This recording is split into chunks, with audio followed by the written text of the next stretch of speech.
One sunny morning, we set out on a long walk across the fields, not really having any idea where we were going. Sometimes we like to get ourselves lost and then try to find our way home. After a few hours of walking, it was getting late in the afternoon when we came across a farmhouse that looked as if it was abandoned. On the property, there was a small storage shed, so we jumped over the fence and decided to find out what was inside. We found that the doors were locked. There was a small keyhole, but we couldn't see through it because it was blocked by dust and thick spider webs. We walked towards the house and noticed that the front door was standing open, but there was no sign of life coming from within. The yard was overgrown with grass and weeds. The only sound we could hear was an old windmill nearby, rattling in the breeze. I went to the door of the house and shouted, "Hello," but there was no answer.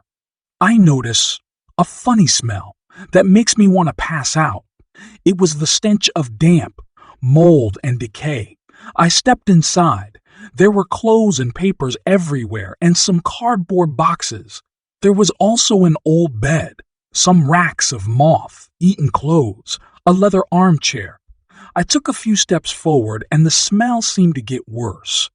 A feeling of intense uneasiness washed over me, and I wanted to turn and run away.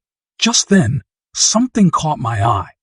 At the foot of the bed, between some boxes, lay a head. It was covered in gray hair. There was an old man lying on his back, his face turned upwards, and his eyes were open. He was dead.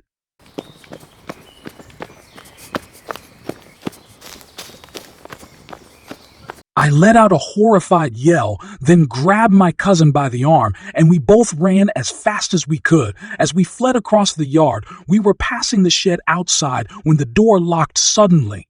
Few minutes after it crashed open, and an old lady was standing there. Her hair looked messy, and when she smiled, her lips parted, revealing a row of rotten teeth. She was carrying a bloody knife in her hand. She made an attempt to grab me as we rushed past, but I managed to dodge her and kept running. I didn't dare to look back. I just ran and ran as fast as I could. It was a few minutes later that I realized my cousin wasn't with me. Eventually, I saw the lights of their house in the distance. As soon as I reached home, I ran inside and called out to my mother. My relatives gathered around me as I started babbling and begged them to go find my cousin. My uncle got into his truck and brought me with him.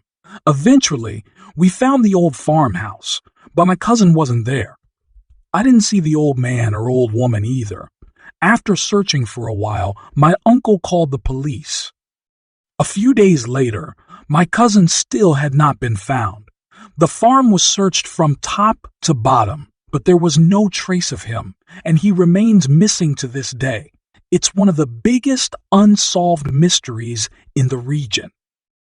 I don't know what happened to my cousin that day. I regret going to that farmhouse. I miss him so much.